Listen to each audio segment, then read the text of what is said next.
The space around New Haven looked peaceful from a distance. The small farming world spun slowly on its axis, its green continents and blue oceans making it look like a jewel floating in the darkness. 48,000 humans lived there, growing food and raising families far from the crowded worlds of the inner systems. But peace was about to end. Admiral Kethvar stood on the bridge of his flagship, watching the planet through the main viewing screen. His 6 eyes blinked in sequence as he studied the world below. Behind him, the bridge crew of his command ship worked quietly at their stations. Through the thick windows, he could see the lights of other ships stretching into the distance. 200 Zephyrian warships hung in space like sleeping giants. The admiral's scaled hands gripped the rail in front of him. This should be simple. Every world they had conquered in the past 3 years had fallen the same way. First came the ultimatum, then came the negotiations, finally came the surrender. The pattern never changed. "Status report," he commanded, his voice echoing through the bridge.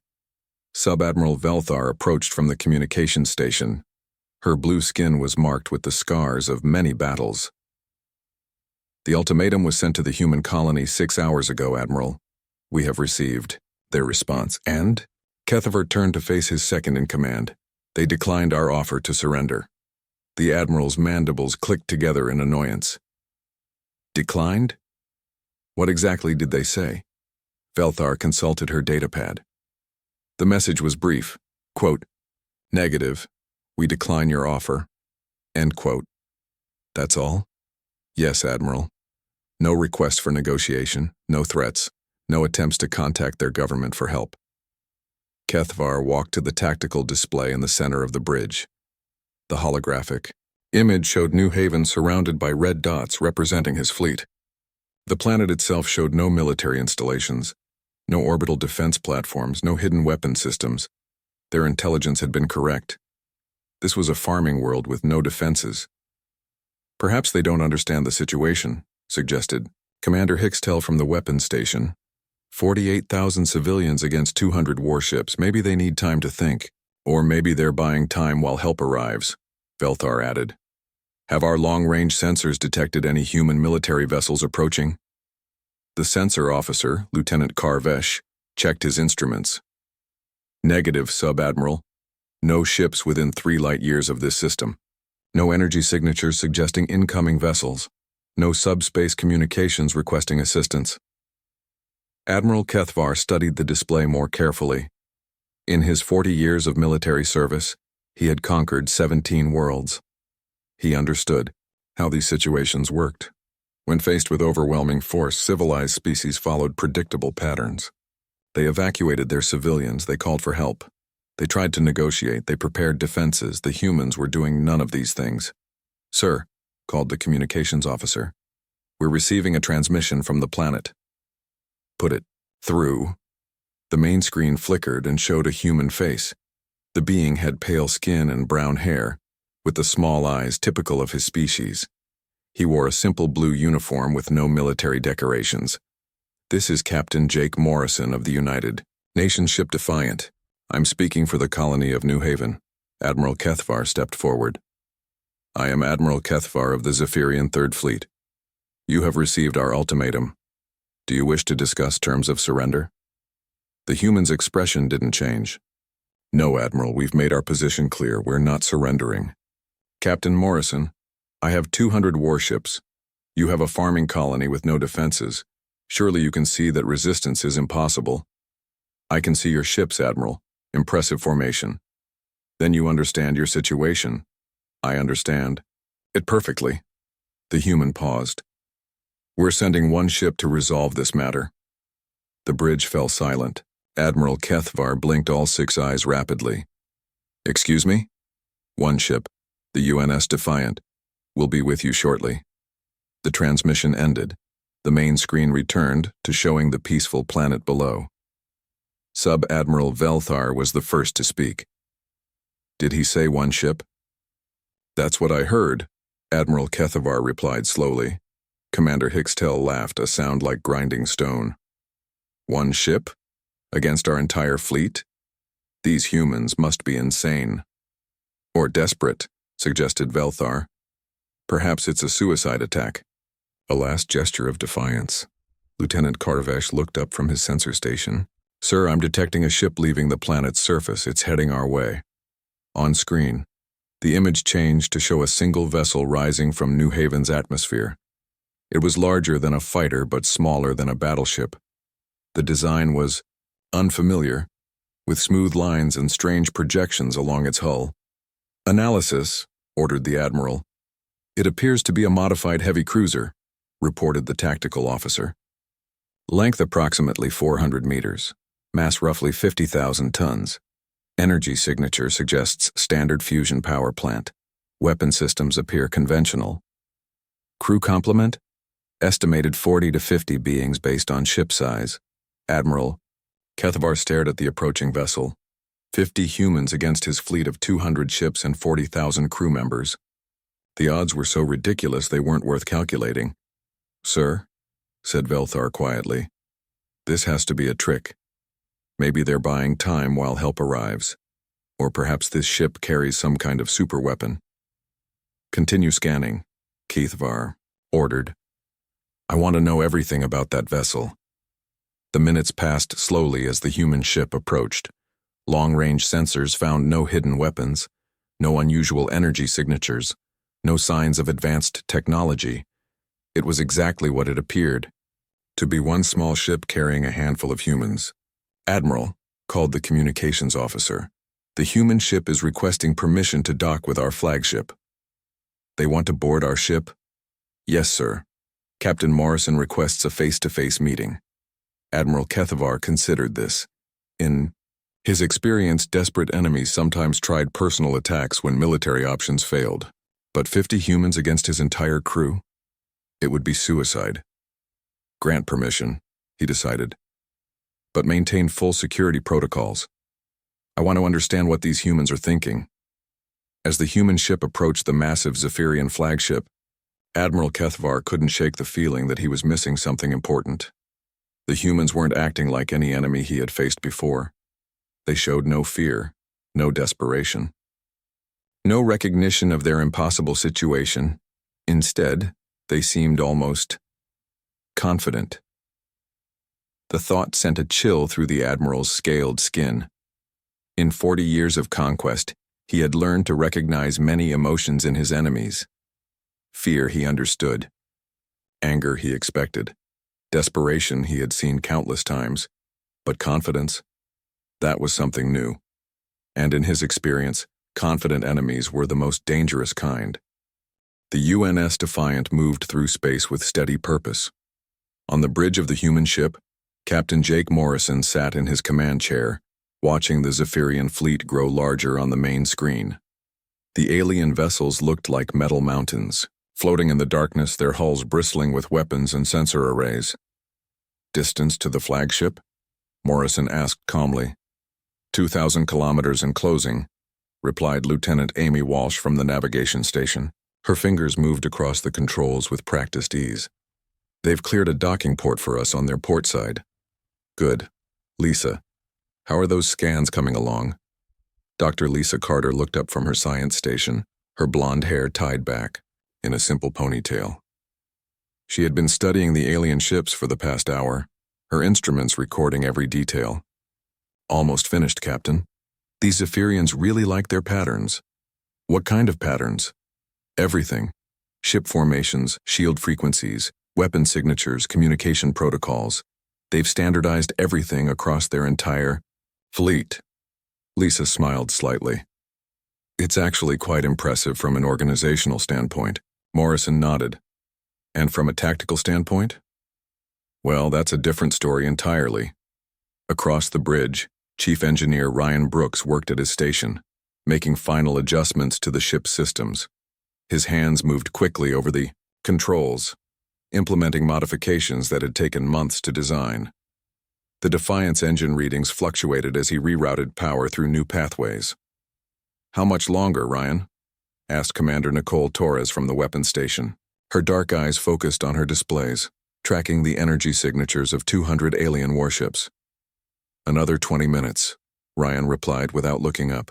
"The power distribution network needs to be perfect for this to work."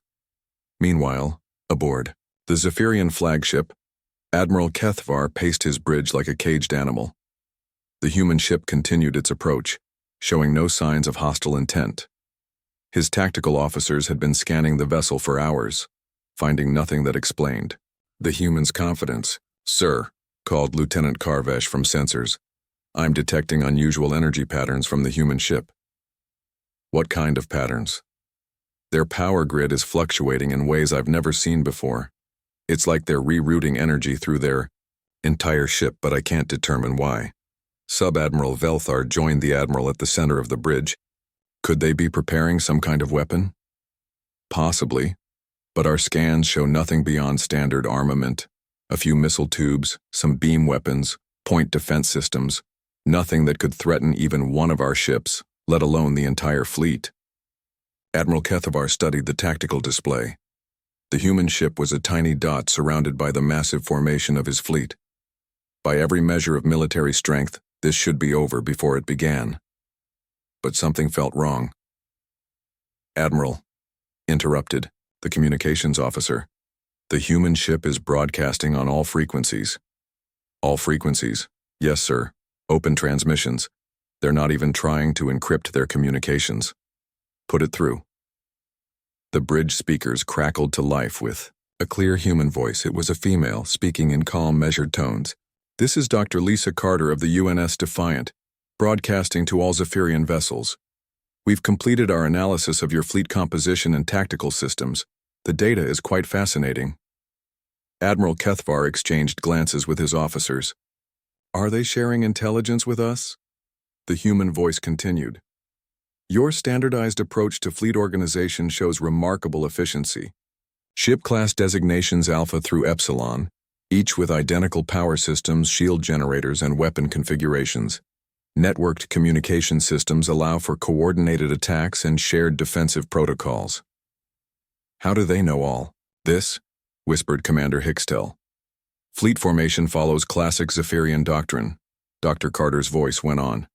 "Command ships at center, heavy cruisers in outer ring, destroyers providing screening positions.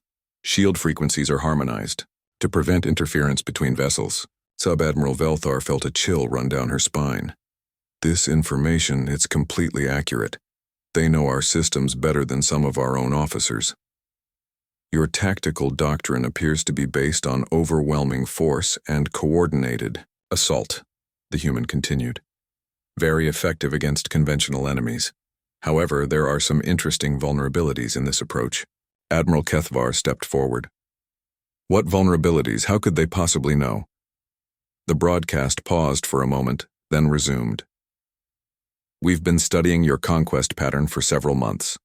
14 worlds in 3 years, all following identical procedures. Your consistency is your strength, but it's also your weakness." On the Defiance Bridge, Dr. Carter looked up from her station. "Should I tell them about the cascade failure potential?" Captain Morrison shook his head. "Not yet. Let them wonder." Chief Engineer Brooks announced, "Power grid modifications complete. All systems ready for Protocol 7. "What's Protocol 7? Asked Amy Walsh. "Something we hope we'll never have to use again," Morrison replied quietly. "Nicole, are your calculations ready?" Commander Torres nodded, her hands moving over the weapons console. "Target acquisition complete. If Lisa's analysis is correct, we'll need exactly 12 minutes and 37 seconds. 12 minutes for what? Admiral Kethavar demanded. Though the humans couldn't hear him, the human broadcast resumed. "We're uploading detailed technical specifications to your computers now. Feel free to verify our analysis. You'll find our calculations are quite accurate." Data began flowing into the Zephyrian fleet's computer systems. Technical diagrams, power flow charts, structural analysis, and tactical assessments filled their screens. The information was incredibly detailed and completely correct. "How is this possible?" asked Lieutenant Karvesh. "This data would take months to compile." "Unless they had help," suggested Velthar. "Maybe they have spies in our fleet." "Admiral," Kethvar studied the incoming data with growing unease. The humans had identified weaknesses in their systems that his own engineers had never considered. Critical points where a small failure could cascade through the entire network. vulnerabilities that existed because of their standardized approach. "Sir," called the communications officer, "the human ship is requesting permission to board." "They still want to meet?" "Yes, Admiral. Captain Morrison, Dr. Carter, and their security chief request transport to our bridge." Admiral Kethvar considered this. 3 humans against his entire crew. Even if they were armed, what could 3 people do against thousands? But their confidence was troubling. They acted like they held all the advantages. "Grant permission," he decided. "But I want full security. Search them thoroughly. I want to know why they're so certain they can win." As the human representatives prepared to beam aboard the Zephyrian flagship, Admiral Kethvar couldn't shake the feeling that he was making a mistake. Everything about this situation defied military logic. The humans should be terrified. They should be begging for mercy or trying to escape. Instead, they were giving him technical lectures and requesting meetings. On the Defiant, Major Danny Foster checked his equipment one final time. The security chief was a quiet man with steady hands and alert eyes. He had said almost nothing during the approach, but his presence made everyone feel safer. "Ready, Major?" asked Captain Morrison. Foster nodded once. "Ready, sir. Remember, we're not there to fight, we're there to educate." "Understood." Dr. Carter gathered her datapads and scientific instruments. "I've prepared a full presentation on their system vulnerabilities. This should be quite enlightening. For them." Morrison stood and straightened his uniform. "Let's go show them why humans only needed one ship."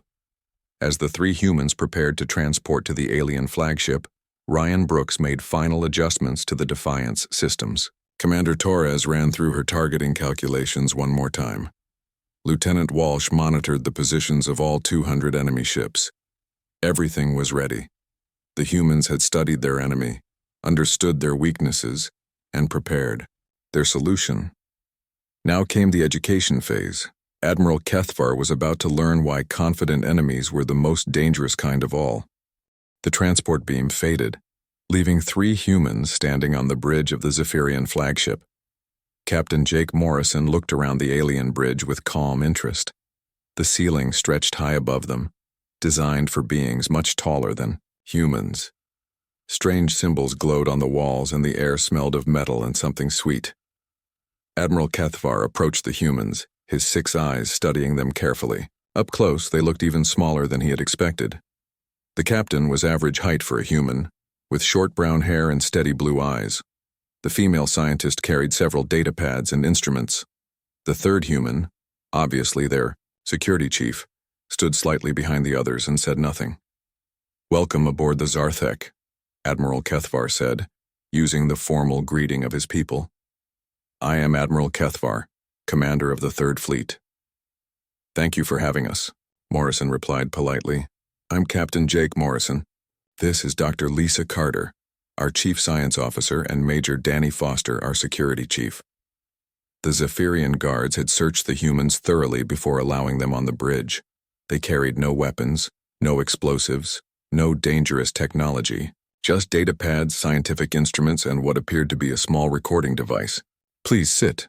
Admiral Kethvar gestured to chairs that had been brought for the humans. "I must admit, Captain Morrison, I am curious about your strategy. You have 1 ship against my fleet of 200. How do you plan to resolve this situation?" Morrison settled into his chair comfortably. "We plan to solve the problem, Admiral. That's what humans do. We identify problems and we solve them." "And we are the problem?" "Your invasion of our territory is the problem. You and your fleet are simply the tools being used to create that problem." Sub-Admiral Velthar leaned forward. "You speak as if you have already won. Do you not understand the situation you are in?" Dr. Carter looked up from her datapad. "Oh, we understand perfectly. You have 200 ships with a combined crew of approximately 40,000 beings. Total firepower equivalent to roughly 15,000 standard weapon units. Shield strength sufficient to withstand most conventional attacks. Then you... No resistance is useless," said Commander Hickstell. "Actually, we know that resistance is unnecessary," Morrison replied. "Dr. Carter, would you like to explain?" Lisa Carter activated her datapad, and a holographic display appeared above the table. It showed a detailed diagram of a Zephyrian warship with various systems highlighted in different colors. "Your ships are engineering marvels," she began. "The level of standardization across your fleet is remarkable. Every vessel uses the same power distribution network, the same shield generators, the same communication protocols. This allows for perfect coordination," Admiral Kethvar said proudly. "Our ships work together as one unit." "Exactly, and that's your weakness." The bridge fell silent. Several Zephyrian officers exchanged glances. Admiral Kethvar's mandibles clicked nervously. "Explain," he demanded. Dr. Carter touched her datapad and the display changed. Now it showed the power flow through a Zephyrian ship, with critical junctions marked in red. "Your standardized systems create what we call cascade vulnerabilities. If you disrupt the power flow at specific points, the failure spreads through the entire network, ship to ship, system to system, until the entire fleet loses power." "Impossible," said the tactical officer. "Our systems have multiple redundancies." "Yes, but all your redundancies follow the same pattern. Same backup protocols, same fail-safe procedures, same emergency systems. You've eliminated random failures, but you've created the possibility of systematic failure." Captain Morrison leaned back in his chair. "Dr. Carter spent 3 months studying your conquest of the Taller system, your fleet operations at the Henix colonies, your attack patterns at every world you've taken. You're very consistent, Admiral." "Consistency is strength," Kethvar replied, but his voice lacked conviction. "Consistency is predictability," Morrison corrected. "And predictability is vulnerability." Major Foster spoke for the first time since arriving. His voice was quiet but carried easily across the bridge. "How many humans do you think it takes to disable a Zephyrian warship?" The question seemed to confuse the aliens. Commander Hickstel answered first. "Hundreds, maybe thousands. Our ships are heavily defended." "One," Foster said simply. "If you know exactly where to strike." Dr. Carter nodded and changed the display. Again. This time it showed the cascade effect in detail. A single point of failure spreading through ship systems like a virus. "Your networked approach means that disrupting one ship affects all connected vessels," she explained. "The failure propagates through your communication links, your shared databases, your coordinated defense systems." "This is theoretical," Sub-Admiral Velthar protested. "You cannot actually implement such an attack." Morrison smiled slightly. "We don't need to implement it. We've already implemented it." "What do you mean?" "While we've been talking, our ship has been broadcasting a very specific signal. Your communication systems have been receiving and processing that signal for the past 20 minutes." Admiral Kethvar stood up quickly. "What kind of signal?" "A learning algorithm. It's been studying your network protocols, mapping your system connections, identifying the exact sequence needed to trigger a cascade failure." The Zephyrian commander rushed to the nearest console. "Bridge to engineering. Run a full diagnostic on all ship systems." "Systems appear normal, Admiral," came the reply. "All readings within acceptable parameters. Check the communication array. Look for any unusual signals or data packets." A pause. "Sir, we're detecting some irregular traffic in the network. It appears to be learning our protocols." Dr. Carter consulted her datapad. "The algorithm should be nearly complete by now. We estimate another 10 minutes before it has mapped your entire fleet network." "Shut down all external communications," Admiral Kethvar ordered. "Isolate our ships from each other." "We can't, sir. The communication network is integral to our tactical systems. If we shut it down, we lose coordination between ships." "And if we don't shut it down?" asked Velthar. Morrison answered. "Then in approximately 8 minutes we demonstrate why humans only needed one ship." The bridge erupted in activity as Zephyrian officers scrambled to understand the threat. Some demanded immediate attack on the human vessel. Others suggested retreat. Admiral Kethvar found himself caught between impossible choices. "You could destroy our ship," Morrison said calmly, watching the chaos around him. "But the algorithm is already in your network. It doesn't need the Defiant anymore." "What do you want?" Kethvar asked desperately. "We want you to leave our territory and never come back. And if we refuse?" Major Foster stood up slowly. Despite being searched, despite being surrounded by enemies, he moved with the confidence of someone who held all the advantages. Then you'll discover what happens when humans solve problems permanently. Dr. Carter looked at her datapad. 6 minutes remaining. Admiral, Morrison said, your fleet is impressive. Your ships are well built. Your crews are professional. But you made one critical error. What error? You assumed that because we sent one ship, we were weak. In reality, we sent one ship because that's all we needed. We studied you. We understood you. We found your weakness, and we exploited it. This is impossible. No single ship could defeat our entire fleet. You're right. No single ship could win a conventional battle against your fleet. But this isn't a conventional battle. This is a demonstration of why humans approach warfare differently than everyone else. Captain Morrison stood and straightened his uniform. We don't fight fair, Admiral. We fight smart. We don't match your strength with our strength. We find your weakness and we exploit it completely. 4 minutes, Dr. Carter announced. Admiral Cathvar looked around his bridge at the controlled panic of his officers. Everything he had believed about military superiority was crumbling. Numbers meant nothing if the enemy could turn your own systems against you. What happens in 4 minutes, he asked quietly. You find out why confident enemies are the most dangerous kind, Morrison replied. And why humans only needed to send one ship. The 3 humans returned to their ship as quietly as they had arrived. Admiral Cathvar watched the transport beam fade, leaving his bridge feeling strangely empty. The countdown continued in his mind.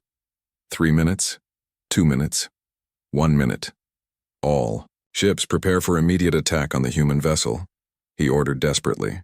Sir, interrupted Sub-Admiral Velthar, if what they said is true, attacking them might trigger the cascade, and if we do nothing it triggers anyway. On the UNS Defiant, Captain Morrison settled back into his command chair. The bridge was calm compared to the chaos they had left behind on the alien flagship. His crew worked at their stations with quiet efficiency. Status report, Morrison said. Algorithm deployment complete, Dr. Carter announced from her science station. We have full network access to their entire fleet. All ship systems mapped and cataloged. Chief Engineer Ryan Brooks looked up from his console. Power systems. Ready. We can maintain the cascade effect for as long as needed. Commander Nicole Torres checked her weapons display. Targeting solutions locked in. We can hit any ship in their formation within 12 seconds. Lieutenant Amy Walsh monitored the alien fleet from her position. They're trying to break network connections between ships, but they can't do it without losing tactical coordination. Morrison nodded. Open a channel to the Zephyrian flagship. The main screen flickered and showed Admiral Cathvar's bridge. The alien commander looked older than he had just minutes before. His officers moved frantically around him, trying to find solutions to an impossible problem. Admiral, Morrison said calmly, your time is up. Captain Morrison, please. We can negotiate. There must be some arrangement we can reach. The arrangement is simple. Withdraw from human space immediately. Take your fleet and leave. Never return. And if we refuse? Morrison turned to Commander Torres. Nicole, please demonstrate human problem-solving for our guests. Torres touched her console. Initiating. Demonstration. Target. Zephyrian Destroyer. Outer Ring. Grid reference 77 Alpha. On her screen, she selected one ship from the alien formation. It was a mid-sized vessel with a crew of about 300. Not the largest ship in the fleet, but not the smallest either. A perfect example. Activating Cascade Protocol. The effect started small. On the targeted destroyer, a minor fluctuation appeared in the power distribution network. Just a tiny irregularity that the ship's systems automatically tried to correct. But the correction triggered another irregularity. Then another. Within 30 seconds, the destroyer's main power grid began failing. Emergency lights came on as primary systems shut down. The ship's engines went offline. Weapons powered down. Life support switched to backup systems. Zephyrian destroyer Kethmore has lost main power, reported the sensor officer on the flagship. They're requesting assistance. But the cascade effect was just beginning. The destroyer's distress signals, sent through the fleet network, carried the algorithm to other ships. The automated systems that tried to help the disabled vessel became infected with the same systematic failure. One by one, ships began losing power. Cruiser Veldan reports engine failure. Battleship Carthex has lost weapon systems. Heavy destroyer Hixmek is dead in space. Admiral Kethvar watched in horror as his fleet began shutting down. Ship after ship went dark as the cascade spread through their networked systems. The very coordination that made them strong was destroying them. "How many ships have lost power?" he demanded. 17 so far, sir. The effect is spreading faster now. Can we stop it? Engineering reports negative. The failure is propagating through systems faster than we can isolate them. On the Defiant, Dr. Carter monitored the cascade with scientific fascination. The algorithm is learning their repair attempts and adapting to counter them. Every time they try to fix one system, it finds a new way to spread. "How long until the entire fleet is affected?" Morrison asked. "At current rate of propagation, approximately 9 minutes for complete fleet shutdown." Commander Torres added, "We can target specific ships to accelerate the process, or we can slow it down if they want to negotiate." Morrison opened the channel to the flagship again. Admiral Kethvar appeared on screen, his scaled face showing defeat and confusion. "Admiral, you now understand why we only sent one ship. This is impossible. Your vessel has no weapons capable of this." "You're correct. We're not using weapons, we're using your own systems against you. Every ship in your fleet is shutting itself down. 23 ships now offline," reported the Zephyrian sensor officer. "The cascade is accelerating." "Admiral," Morrison continued, "we can stop this process at any time. But we will only do so if you agree to our terms." "What terms?" "Complete withdrawal from human space. Immediate departure from this system. A guarantee that Zephyrian forces will never again threaten human colonies." Admiral Kethvar looked around his bridge. Half. His fleet was already disabled. The other half would follow soon. His officers stared at him, waiting for orders that could save them. "And if we agree to these terms, we restore power to your ships and allow you to leave peacefully. How do we know you won't attack us during withdrawal?" Morrison smiled slightly. "Admiral, if we wanted to destroy your fleet, we would have done so already. We're not interested in conquest or revenge. We simply want to solve the problem you created." Sub-Admiral Velthar stepped forward. "Sir, 31 ships are now offline. We need to make a decision." "Can we trust them?" Kethvar asked quietly. "Can we afford not to?" she replied. Chief Engineer Brooks reported from his station. "Fleet shut down now at 40%. We can halt the cascade whenever the captain gives." "The order." Morrison waited patiently.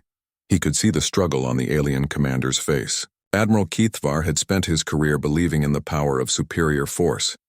Now he was learning that superior intelligence could defeat any amount of firepower. 47 ships offline, the sensor officer announced. Cascade effect reaching critical mass. "Admiral," Morrison said gently, "you have perhaps 2 minutes before the shutdown becomes irreversible. After that point, we won't be able to restore your ships even if we wanted to." Kethvar closed his 6 eyes and made his decision. "I agree to your terms. Complete withdrawal from human space. We will depart immediately and never return." "Excellent choice," Morrison replied. "Dr. Carter, please halt the cascade and begin restoration procedures." "Understood. Stopping algorithm propagation. Now. Beginning power restoration sequence." Across the Zephyrian fleet, dead ships began coming back to life. Main power restored. Engines restarted. Weapons came online. Life. Support returned to normal. Within minutes, the entire fleet was operational again. "All ships report full functionality," the sensor officer announced with relief. Admiral Kethvar stared at the human captain on his screen. "You could have destroyed us completely." "Yes, we could have. But destruction wasn't the goal. The goal was to solve the problem. You were threatening our people, now you're not. Problem solved." "I don't understand. Why show mercy to an enemy?" Morrison's expression grew serious. "Because, Admiral, We want you to go back to your people and tell them what happened here. We want every species in the galaxy to understand what occurs when humans are threatened. And what is that? We don't send fleets to overwhelm our enemies. We don't rely on superior numbers or bigger weapons. We study the problem, find the perfect solution, and implement it with absolute precision. Dr. Carter looked up from her station. All Zephyrian ships are fully operational and ready for departure. Thank you, Dr. Carter. Morrison turned back to the screen. Admiral, you have 1 hour to clear human space. Safe travels. The transmission ended. Admiral Kethvar stood on his bridge, surrounded by fully functional systems and a crew that looked at him with new respect for human capabilities. All ships, he announced over the fleet communication system, prepare for immediate departure. We are withdrawing from human space. Sir, asked Sub-Admiral Velthar, what do we tell command about this defeat? Admiral Kethvar thought for a moment. We tell them the truth. The humans sent one ship because one ship was enough. And we make sure our people understand that humans are never to be underestimated again. The Zephyrian fleet moved away from New Haven like a tide retreating from shore. 200 warships that had arrived as conquerors now departed as a broken force, their confidence shattered by a single human vessel. Admiral Kethvar watched, the peaceful planet grow smaller on his main screen, but his mind remained fixed on the impossible events of the past few hours. Admiral? Sub-Admiral Velthar approached his command chair quietly. Fleet Command is requesting a full report. Of course they are. Kethvar turned away from the screen. What exactly do we tell them? That we were defeated by one ship? That 50 humans outsmarted 40,000 Zephyrians? That our entire military doctrine is fundamentally flawed? We tell them the truth, sir. The truth will end both our careers. Velthar moved closer, lowering her voice. Sir, with respect, our careers are meaningless compared to what we learned here. The humans didn't just defeat us. They taught us something about warfare that could change everything. Before Admiral Kethvar could respond, the communications officer called out, Sir, incoming transmission from the human vessel. Put it through. Captain Morrison appeared on the main screen once again. Behind him, the bridge of the Defiant looked exactly as it had before. Calm, organized, professional. No signs of celebration or triumph. The humans acted as if disabling an entire enemy fleet was simply another day's work. Admiral Kethvar, Morrison said politely, I wanted to speak with you before we part ways. What more is there to say, Captain? You have won. We are withdrawing. I wanted to answer the question you asked earlier. You wondered how we could be so certain that one ship would be enough. Kethvar leaned forward in his chair. Despite his defeat, he genuinely wanted to understand what had happened. Please explain. Morrison paused for a moment as if choosing his words carefully. Admiral, humans don't fight the enemy in front of us. We fight the enemy's entire approach to warfare. We study how you think, how you organize, how you plan. Then we find the one point where all those systems become vulnerable. But how could you know our systems so well? Dr. Lisa Carter appeared beside Morrison on the screen. We've been studying Zephyrian military operations for over a year, Admiral. Not just your recent conquests, but your historical battles, your training methods, your technological development patterns. Every species approaches warfare differently, Morrison continued. Some rely on superior numbers, others depend on advanced weapons. Some use speed and mobility. The Zephyrians chose standardization and coordination. And that was our mistake? Not a mistake. A choice. Every choice has advantages and disadvantages. Your standardized approach allowed you to conquer 14 worlds with minimal losses.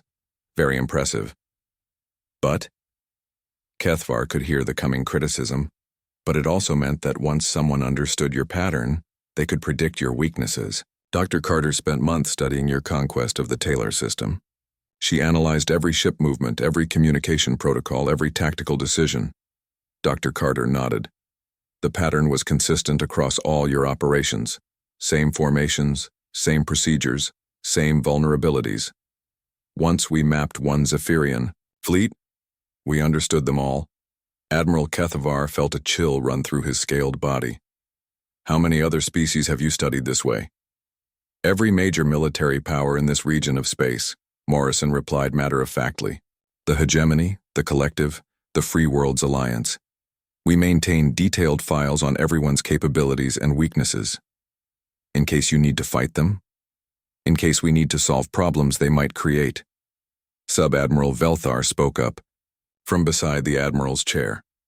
Captain Morrison, may I ask you something? Of course.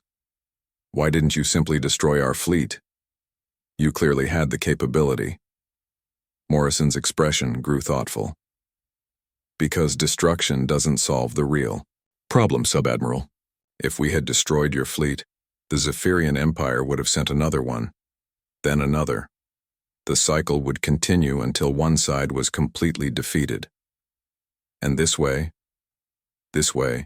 you return to your people with knowledge. You tell them, what happened here? You explain that humans can defeat any conventional force without firing a shot. The word spreads. Other potential enemies reconsider their plans. Dr. Carter added, we prefer reputation to warfare, Admiral. It's much more efficient. You want other species to be afraid of humans? We want other species to be smart enough not to threaten us, Morrison corrected. Fear leads to desperate actions. Respect leads to peaceful coexistence. Admiral Kethavar considered this. In his 40 years of military service, he had never encountered this approach to warfare. Most species either tried to intimidate their enemies or destroy them completely. The humans were doing something entirely different. Captain, what happens now? Do you expect us to never expand our territory again? Admiral, you can expand wherever you like. You can conquer any world that doesn't belong to humanity or our allies, but you now know what happens if you threaten human space. And who are your allies? Morrison smiled slightly. Anyone who prefers cooperation to conquest. Anyone who chooses trade over war. Anyone who solves problems through negotiation rather than force. We could return with a larger fleet, Kethavar said, though his voice lacked conviction. You could. But now you know it wouldn't matter. Numbers don't solve the fundamental problem. We would simply study your new approach and find new weaknesses to exploit. So we can never defeat humanity? Admiral, you're thinking about this wrong. The question isn't whether you can defeat humanity. The question is why you would want to. Dr. Carter leaned forward.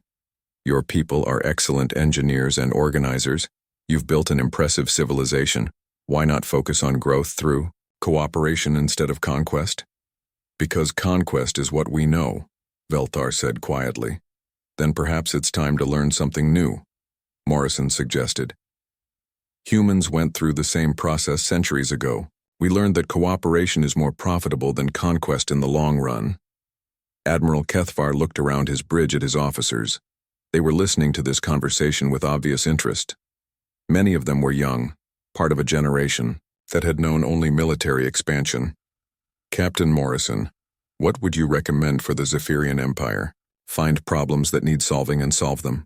Use your organizational skills to build things instead of destroying them. Offer your services to other species who need help with large projects. Trade your expertise for resources and knowledge. And, if other species threaten us, then you call your allies for help. But first, you make sure you have allies worth calling. The conversation continued for several more minutes, covering topics from trade agreements to mutual defense pacts. Admiral Kethavar found himself genuinely considering the possibilities. Perhaps there was another way forward for his people. Finally, Captain Morrison prepared to end the transmission. Admiral, you have a choice to make. You can return to your people and report a military defeat, or you can return with the beginnings of a new strategy for Zephyrian expansion. What kind of strategy? The kind that doesn't require conquering anyone. The kind that makes other species want to work with you instead of fear you. After the transmission ended, Admiral Kethavar sat in silence for several minutes. His officers waited patiently for orders. Finally, he turned to his communications officer. Send a message to Fleet Command. Tell them we need to schedule a strategic Review of our expansion policies. Yes, sir. And the report on this operation? Tell them we encountered a superior force and withdrew to avoid unnecessary casualties. Tell them we need to study human capabilities before any future operations in this region. Is that all, sir? Admiral Kethvar looked at the stars ahead of them. No. Tell them I'm recommending we open diplomatic channels with the human government. It's time the Zephyrian Empire learned some new approaches to galactic relations. As the Zephyrian fleet continued its journey home, Admiral Kethvar began composing a very different kind of report than he had originally planned. Instead of describing a humiliating defeat, he would present an opportunity. The humans had shown them something new, a way to achieve their goals without endless warfare. Behind them, the UNS Defiant remained on station near New Haven, its crew, already analyzing data from their encounter. Chief Engineer Ryan Brooks was documenting the Cascade algorithm for future reference. Commander Nicole Torres was updating tactical files on Zephyrian capabilities. Dr. Lisa Carter was preparing reports for command about the psychological aspects of the confrontation. Captain Morrison stood on his bridge, watching the alien fleet disappear into the distance. Lieutenant Amy Walsh approached him with a datapad. Sir, message from Colonial Command. They want to know if we need reinforcements. Morrison shook his head. Send reply, problem resolved. No additional forces required. That's all? That's all. The Zephyrians understand now. Word will spread. To other potential threats, our reputation will do the rest. As the UNS Defiant prepared to return to its patrol route, Captain Morrison reflected on the day's events. One ship had been enough. It always was, when humans approached problems the right way. Study the enemy, understand their weaknesses, find the perfect solution, and implement it with precision. It was a lesson the galaxy was still learning, but they would learn it, one encounter at a time, and hopefully, each unnecessary.